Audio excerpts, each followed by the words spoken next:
Hello everyone, welcome to the class again. आज हम start करेंगे इलेक्ट्रिक करंट। तो पहले इलेक्ट्रिक चार्ज से स्टार्ट करते हैं। इलेक्ट्रिक चार्ज होता क्या है? Electric charge the physical property of matter which causes it to experience a force in electric field is called charge. ये तो हो गया डेफिनेशन। इलेक्ट्रिक चार्ज सिंबल होता है इसका क्यू और इसका यूनिट होता है कूलॉम। और देखो नेचर ऑफ चार्ज, दो तरह के चार्ज होते हैं, पॉजिटिव और नेगेटिव। और ये भी होता है same charge repel each other and opposite charges attract each other. तो देखो सेम चार्ज मतलब पॉजिटिव पॉजिटिव रहेगा तो रिपेल करेगा, नेगेटिव नेगेटिव रहेगा रिपेल करेगा, पॉजिटिव नेगेटिव रहा तो अट्रैक्ट, यानी opposite charges attract each other. Simplest smallest positive charge जो कि प्रोटॉन होता है, इसका मैग्नीट्यूड होता है 1.6 into 10⁻⁻19 Coulomb. Simplest positive charge. और स्मॉलेस्ट पॉजिटिव चार्ज और स्मॉलेस्ट नेगेटिव चार्ज इलेक्ट्रॉन का होता है, जिसका मैग्नीट्यूड भी 1.6 इंटू 10⁻⁻19 कूलॉम होता है। बस क्योंकि प्रोटॉन पॉजिटिव होता है और इलेक्ट्रॉन नेगेटिव। और देखो करंट फ्लो ऑफ इलेक्ट्रॉन की वजह से, करंट मतलब करंट फ्लो होता है, उसका रीजन होता है फ्लो ऑफ इलेक्ट्रॉन।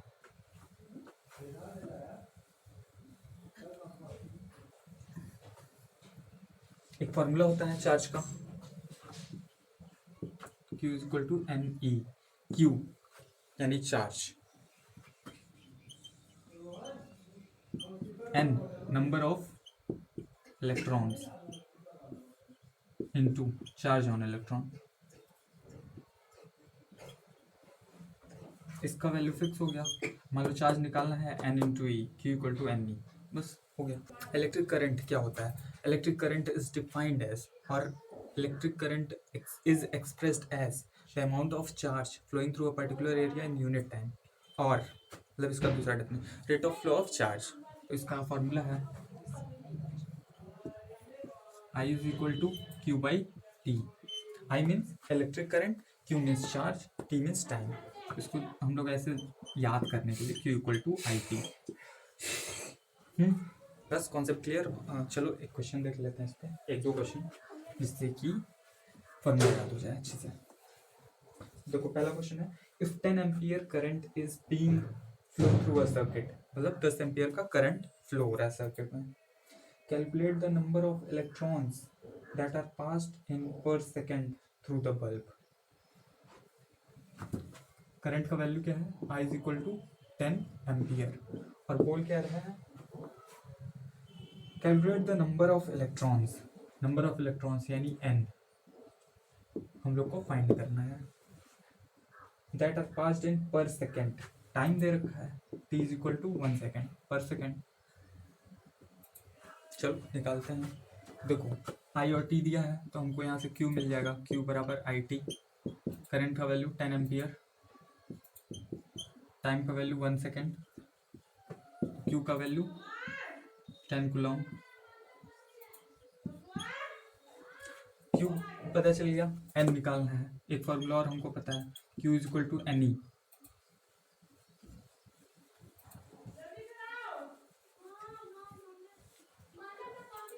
Q हमारा आया था 10 एम्पियर 10 कूलॉम, N जो हमें निकालना है two electron, charge on electron 1 electron, तो 1.6 इंटू 10⁻⁻19 कूलॉम।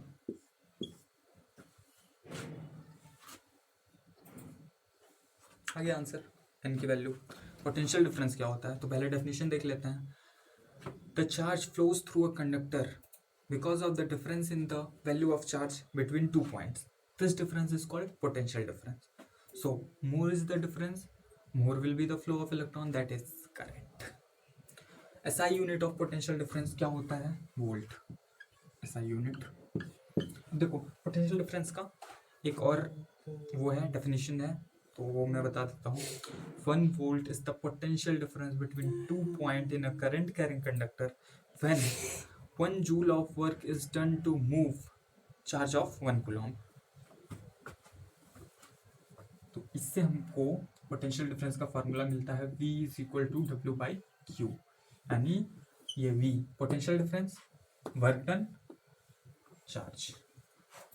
इसको दूसरे लफ्जों में बोला जाए तो work done per unit charge, potential difference. बस हो गया। इसका क्वेश्चन देख लेते हैं एक। देखो एक एनसीईआरटी का क्वेश्चन है, मैं बोल देता हूँ question. How much work is done in moving a charge of 2 coulomb across 2 points having a potential difference of 12 volt. तो देखो मैंने जो अभी को फॉर्मूला बताया था उसी पे बेस्ड है। तो इसमें हमें दे क्या रखा है, चार्ज ऑफ 2 कूलम यानी Q is equal to 2 coulomb across 2 points having a potential difference of 12 volt. Potential difference of 12 volt. हमें पूछा क्या है, how much work is done. तो फार्मूला हम लोग का सिंपल सा था, V is equal to W by Q. Potential दे रखा है 12 वोल्ट, वर्क डन निकालना है Q 2 कूलम, 12 दूनी 24 joule, work done, that's all. Ammeter और वोल्ट मीटर क्या होते हैं, डिफरेंस क्या है इन दोनों में। Ammeter, volt meter. Ammeter, ammeter होता है, ammeter is used to measure the current in the circuit, यानी करंट मेजर करता है। Volt meter is used to measure the potential difference in a circuit, यानी पोटेंशियल डिफरेंस मेजर करने के लिए volt meter को यूज करते हैं हम लोग। सेकंड पॉइंट, एमीटर को हमेशा सीरीज में लगाते हैं सर्किट में। सीरीज में इन द सेंस, मान लो ये सर्किट है, ये रेजिस्टेंस आर है, हम लोग करंट अपना है, तो यहाँ हम एमीटर लगाएंगे। ये स्विच है, बैटरी भी बनाई लो। एमीटर को हम हमेशा सीरीज में लगाते हैं। सीरीज में इसलिए लगाते हैं क्योंकि सारा करंट इससे पास होना चाहिए, तभी तो नापेगा कि कितना करंट है। वोल्ट मीटर को हमेशा पैरेलल में लगाते हैं कंपोनेंट के, जिसके अक्रॉस हमें पोटेंशियल डिफरेंस नापना होता है। जैसे मान लो ये हमारा सर्किट है, ये रेजिस्टेंस आर है,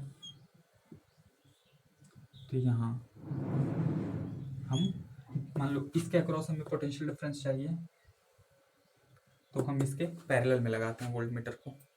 थर्ड पॉइंट क्या होता है, जो वैल्यू ऑफ रेजिस्टेंस होता है मीटर का वो बहुत ही कम होता है कि पूरा करंट इससे पास हो जाए आराम से, बहुत कम रेजिस्टेंस होता है मीटर का। और इसका तीसरा पॉइंट, वोल्ट मीटर का रेजिस्टेंस बहुत ज़्यादा होता है, इतना ज़्यादा कि इससे करंट पास हो ही ना, क्योंकि सारा करंट मान लो 1 एम्पियर करंट आया, वो यहाँ से निकल गया, तभी तो इसके अक्रॉस पोटेंशियल डिफरेंस निकाल पाएंगे। पोटेंशियल डिफरेंस का फॉर्मूला क्या होता है, I इंटू आर। पूरा करंट आया और आर की वैल्यू हमें पता है, तभी ना हम पोटेंशियल डिफरेंस निकालेंगे, तो इसलिए इसका रेजिस्टेंस बहुत ही ज़्यादा होता है।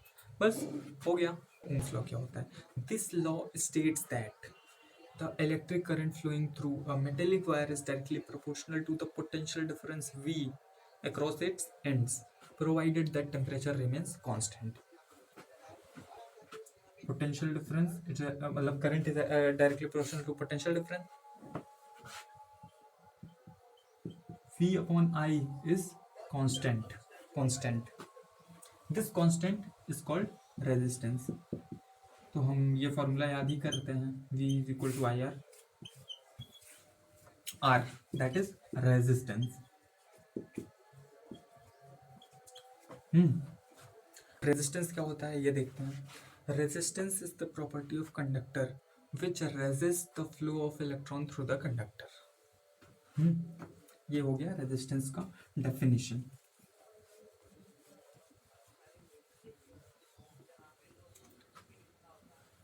देखो इन सम कंडक्टर, मतलब कुछ कंडक्टर में जो फ्लो ऑफ इलेक्ट्रॉन होता है वो बिना किसी रुकावट के हो जाता है, मतलब ज़्यादा रेजिस्टेंस नहीं होता है, उसे हम सुपर कंडक्टर बोलते हैं। और कुछ मटेरियल्स ऐसे होते हैं जिनमें फ्लो ऑफ इलेक्ट्रॉन पॉसिबल ही नहीं होता है, उसे हम बैड कंडक्टर ऑफ इलेक्ट्रिसिटी बोलते हैं। ये तो सबको पता ही होगा।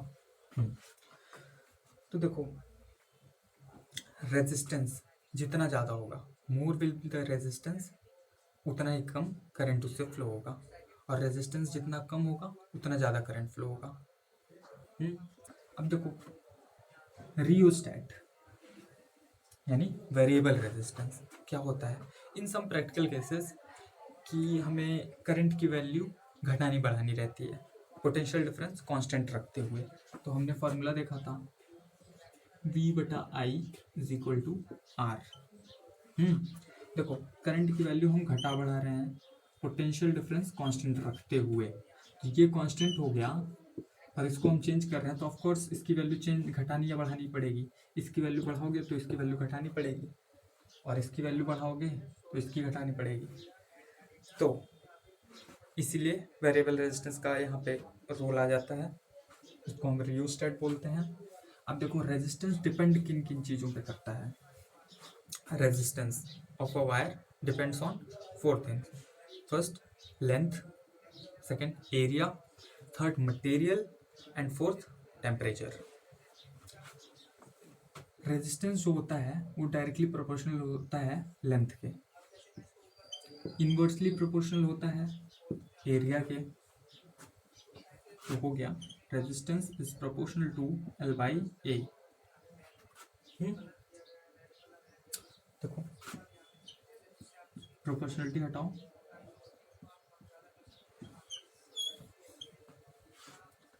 रो इसको बोलते हैं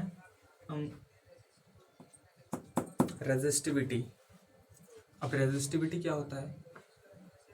resistivity is the resistance of a unit, resistance of a wire of unit length of unit cross section. मतलब यूनिट क्रॉस सेक्शन एरिया हो और यूनिट लेंथ का रेजिस्टेंस, उसे हम रेजिस्टिविटी बोलते हैं। और एक चीज मैं बताना शायद भूल गया, रेजिस्टेंस का यूनिट ओम होता है, OHM डिनोट ऐसे करते हैं, OHM ओम। रेजिस्टेंस का ये हो गया। और रेजिस्टिविटी का क्या होता है? देखो इसका क्या हुआ, rho L by A. Resistivity बराबर R A by L. Ohm unit में कन्वर्ट किया जाए तो इसका यूनिट, एरिया का मीटर स्क्वायर, इसका मीटर, ठीक है, यानी ओम मीटर, ओम मीटर, ये रो का यूनिट होता है। देखो रेजिस्टेंस और रेजिस्टिविटी दोनों टेम्परेचर पे डिपेंड करते हैं। टेम्परेचर बढ़ाने के साथ रेजिस्टेंस और रेजिस्टिविटी की वैल्यू इंक्रीज होती है। सीरीज और पैरेलल अरेंजमेंट्स क्या होते हैं इलेक्ट्रिक करंट में? देखो पहले हम सीरीज देखेंगे। सीरीज अरेंजमेंट क्या होता है?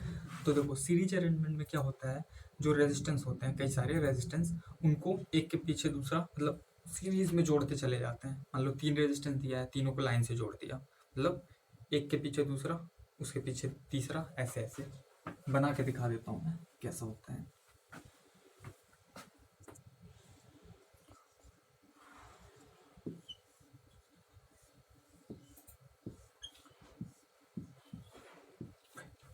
R1 R2 R3, ये मान लो V, पोटेंशियल डिफरेंस दे दिया, बस लाइन से जोड़ दिया, इसके पीछे ये, इसके पीछे ये, तो ये सीरीज अरेंजमेंट हो गया। सीरीज अरेंजमेंट में होता क्या है, जो करंट होता है I, वो तीनों रेजिस्टेंस में इक्वल होता है, मतलब करंट सेम होता है। इसमें पोटेंशियल डिफरेंस डिफरेंट हुआ, फिर V का वैल्यू डिफरेंट आया, क्योंकि इसके लिए V का वैल्यू IR1 IR2 IR3, और जो V1 plus V2 plus V3 होगा वो V के बराबर होगा। यानी अब इसको प्रूव करते हैं हम, इसका फार्मूला क्वेश्चन आ जाए तो लगाएंगे कैसे। V बराबर, हम 3 रेजिस्टेंस लेके चलते हैं जैसा मैंने फिगर में बनाया था। देखो V का अब फार्मूला क्या होता है, I जो पूरी करंट है, और ये R इक्विवेलेंट, इक्विवेलेंट जो हमें निकालना है, V1 यानी IR1 प्लस IR2। मैंने पहले बता रखा है करंट की वैल्यू चेंज नहीं होती, तीनों रेजिस्टेंस में करंट की वैल्यू सेम होगी, बस पोटेंशियल डिफरेंस अलग होता है। IR3, I सब में से I कट गया, बचा क्या, R equivalent is equal to R1 plus R2 plus R3 and so on. बहुत आसान फॉर्मूला है सीरीज का। अब हम देखेंगे पैरेलल अरेंजमेंट होता क्या है।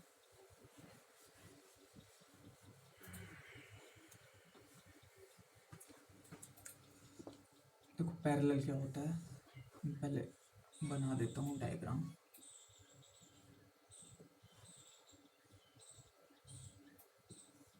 इसमें भी 3 ही रेजिस्टेंस ले रहा हूँ।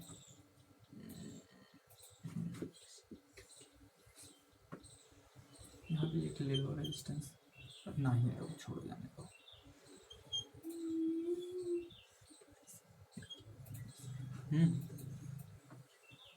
करंट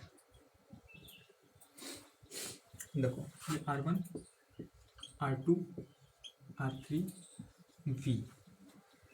देखो पैरेलल कॉम्बिनेशन में क्या होता है, पैरेलल कॉम्बिनेशन में देखो करंट जा रहा है, यहाँ करंट बटा, यानी तीनों रेजिस्टेंस में करंट की वैल्यू डिफरेंट होगी, पर जो पोटेंशियल डिफरेंस की वैल्यू होगी तीनों के अक्रॉस सेम होगी। यानी यहाँ पे पोटेंशियल डिफरेंस तीनों के अक्रॉस सेम होता है, मतलब तीनों के, अगर यहाँ 4 भी रहता, चारों के अक्रॉस पोटेंशियल डिफरेंस सेम रहता, बस करंट की वैल्यू डिफरेंट हो जाती सेम। देखो इसलिए क्योंकि मान लो ये करंट आया, इसकी वैल्यू मान लो 8 है और इसकी वैल्यू 2 है, यानी रेजिस्टेंस ज़्यादा तो करंट कम,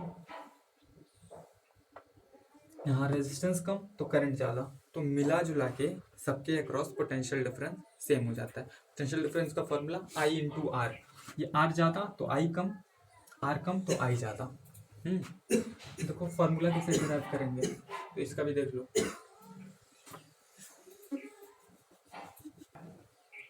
फॉर्मूला इसका कैसे करेंगे, देखो इसमें सेम क्या होता है, पोटेंशियल, डिफरेंट क्या होता है, करंट।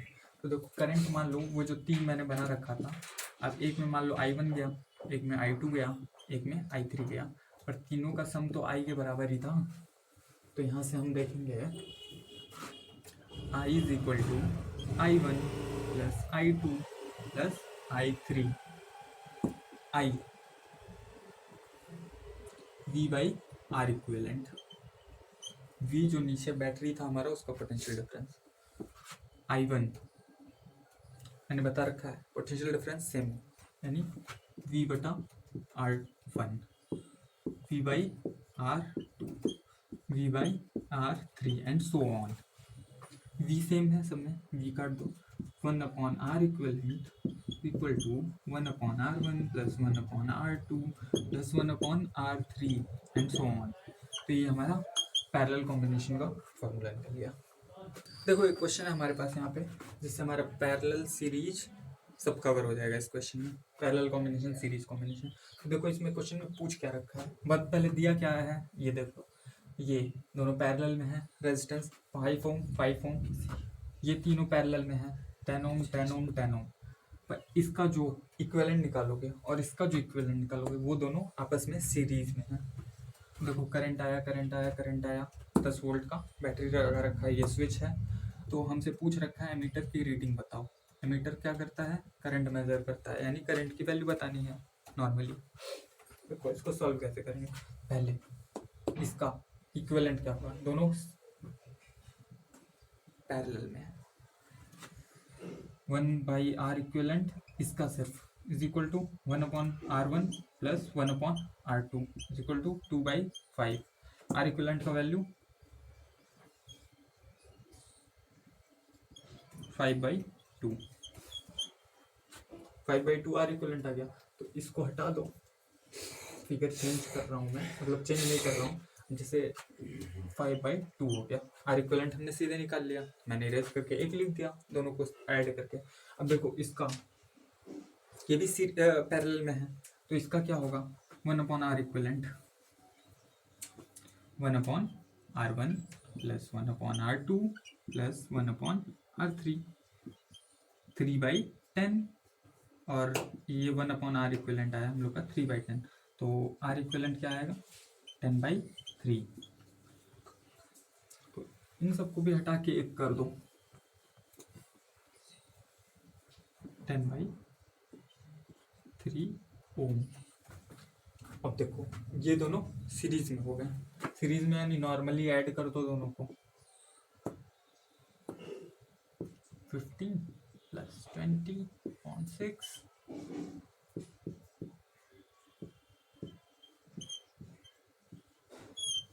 ओम, ये हमारा ओवरऑल रेजिस्टेंस हो गया। तो इन दोनों को भी हटा के 1 कर दो,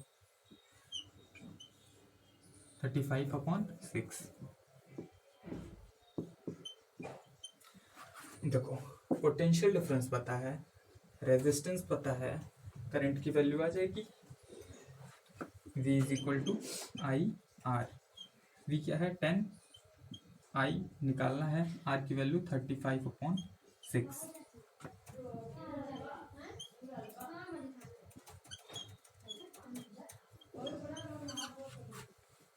आई की वैल्यू एम्पियर, 12/7 एम्पियर, यही एमीटर रीड करेगा। तो सीरीज और पैरेलल दोनों का क्वेश्चन कवर कर लिया था ये क्वेश्चन। सीरीज कॉम्बिनेशन और पैरेलल कॉम्बिनेशन में डिफरेंस क्या होता है? Series parallel,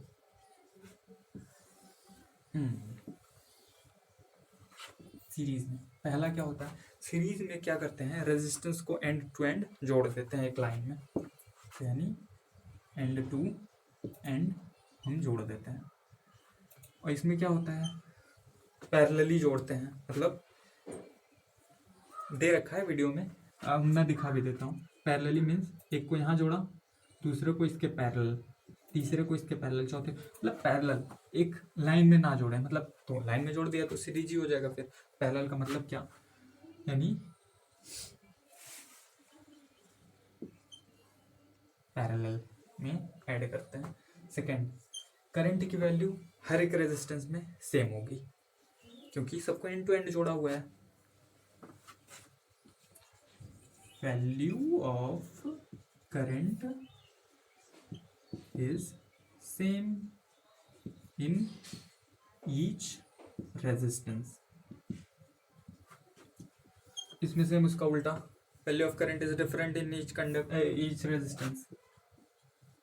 value of resistance, value of current is different in each resistance। Third point, अब देखो करंट की वैल्यू डिफरेंट हुई तो यानी पोटेंशियल डिफरेंस की वैल्यू सेम हो गई सब में। वैल्यू ऑफ करंट, करंट की वैल्यू सेम हुई, पोटेंशियल डिफरेंस की वैल्यू डिफरेंट हो गई। मैं यहाँ पे फिगर बना देता हूँ एक कि पैरेलल क्या होता है और सीरीज क्या होता है। पैरेलल मीन्स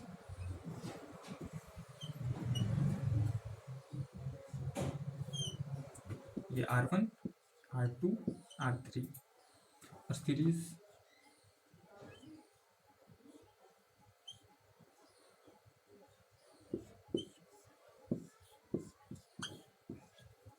ये V, ये R1, R2 and this is R3। देखो करंट की वैल्यू सेम हुई सब में, करंट की वैल्यू यहाँ आएगा, इसमें I1, I2, I3 डिफरेंट हो गई। इसमें करंट की वैल्यू सेम है तो यानी इसके अक्रॉस पोटेंशियल डिफरेंस IR1, इसके अक्रॉस IR2, इसके अक्रॉस IR3, यानी पोटेंशियल डिफरेंस की वैल्यू डिफरेंट हुई, पोटेंशियल की वैल्यू डिफरेंट होती है।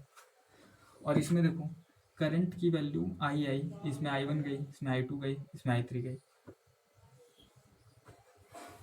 पर पोटेंशियल V तीनों के अक्रॉस सेम है, यानी इसमें करंट की वैल्यू तीनों रेजिस्टेंस में डिफरेंट होती है पर पोटेंशियल डिफरेंस कांस्टेंट होता है, मतलब कांस्टेंट क्या, पोटेंशियल डिफरेंस की वैल्यू सेम होती है। चौथा, इसमें जो आर इक्विवेलेंट यानी इक्विवेलेंट रेजिस्टेंस की वैल्यू हाई होती है क्योंकि सबको जोड़ दे रहे हैं, और इसमें मिनिमम होती है, यानी इसमें मैक्सिमम रेजिस्टेंस, इक्विवेलेंट रेजिस्टेंस की वैल्यू इसमें मिनिमम, क्योंकि 1/R1 + 1/R2 ऐसे ही छोटी हो गई। अब R जितना बड़ा होगा ये वैल्यू उतनी छोटी होती चली जाएगी। तो ये होता है डिफरेंस सीरीज कॉम्बिनेशन और पैरेलल कॉम्बिनेशन में। पावर क्या होता है, तो पावर का definition, rate of doing work is called power.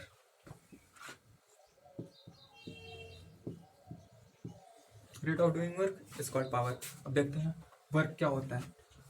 Work done is defined as moving Q charge through a potential difference V, यानी वर्क डन का फॉर्मूला सीधे सीधे होता है Q × V, moving a charge Q through a potential difference V is called work done. तो इसको हम ऐसे लिख सकते हैं E बराबर ये QV/T।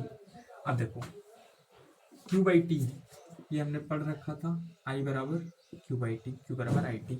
तो इसकी जगह हम आई लिख सकते हैं, क्यू बाई टी की जगह वी आई, यानी ई बराबर वी आई। अब वी की जगह हम आई आर लिख सकते हैं, V is equal to I R होता है ना, तो ये हो जाएगा आई स्क्वायर आर। आई की जगह हम वी बाई आर लिख सकते हैं, तो हो जाता वी स्क्वायर बाई आर। इतने सारे फॉर्मूले होते हैं, मतलब सबको एक दूसरे में इंटरचेंज करा दो। देखो हीट क्या होता है, हीट जनरली, हीट मतलब एनर्जी। अब देखो कोई भी सर्किट है वो रेजिस्टेंस फ्री तो होगा नहीं, थोड़ा बहुत तो रेजिस्टेंस होगा ही। तो देखो जब करंट पास होता है किसी भी सर्किट में, तो उस रेजिस्टेंस की वजह से उसमें हीट जनरेट होता है, और heat is a form of energy. और एनर्जी क्या होता है, पावर इनटू टाइम। और ये एनर्जी इलेक्ट्रिकल सर्किट में डिसिपिटेट होता है एज अ हीट, यानी हीट बराबर P इंटू टी। और P बराबर हमने अभी निकाला था V इंटू आई, V इंटू आई इंटू टी, यानी H बराबर V आई टी। अब देखो V की जगह आई आर कर दो तो आई स्क्वायर आर टी हो गया, आई की जगह V बाई आर करती V square T by R हो गया। तो ऐसे ऐसे करके हम कर सकते हैं। तो यहाँ पे हीट भी खत्म हो गया। अब देखो unit of power is what. What बहुत छोटा यूनिट होता है, इसीलिए हम जनरली किलोवाट में निकालते हैं, मतलब निकालते नहीं आंसर, किलोवाट में जनरली बताते हैं, क्योंकि वॉट बहुत छोटा है। अब तुम लोग का क्वेश्चन आएगा उसमें वॉट में ही निकालना, सही यूनिट होता है वॉट, और किलोवाट का मतलब 1000 वॉट। देखो ये तो पावर का हो गया।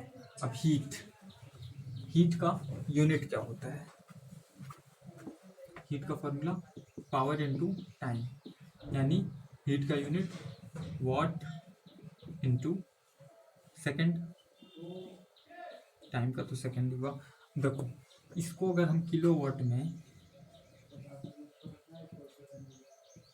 लिखते हैं तो सेकंड को आवर में करो, देखो किलोवाट आवर, इसको यूनिट निकाल, मतलब देखो जनरली हीट का यूनिट तो जूल होगा, और kilowatt hour 1 kilowatt hour is equal to कितना जूल होता है ये मैं बताने जा रहा हूँ। तो 1 kilowatt hour is equal to 1000 watt into 3600 second, quarter second, ये तो हो गया जूल, यानी 3600 into 10⁻³ joule. 3.6 into 10⁻6 joule 1 kilowatt our.